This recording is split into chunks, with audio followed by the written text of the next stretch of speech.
We are Onyx Imaging. We are the highest rated and most reviewed printer service center in Oklahoma. Hey there YouTubers, it's your girl Brett over here at Onyx. Today I'm going to show you how to clean your scanner glass, and I'm working with an HP LaserJet Pro MFP-M426fdw. First thing you want to do is get your favorite glass cleaner and a lint-free cloth. Lift up your top patch here.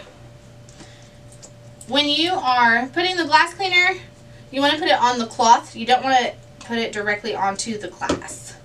So put it on your cloth. Go ahead and clean it. The big piece of glass and this little piece of glass.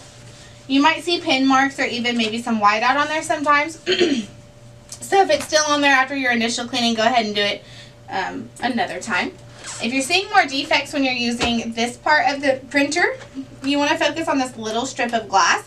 If you're using the flatbed where you just shut it and scan, you want to focus on the bigger piece of glass. If you're seeing lots of defects when you're scanning, you might want to put your printer in for a service. If you're in need of any supplies or quotes, give your girl Brett a call and have a great day. Thank you for watching. If you're interested in how you can receive free labor on all of your service calls, as well as how to qualify for free printer upgrades, contact us today. We are here for all of your printer and office supply needs.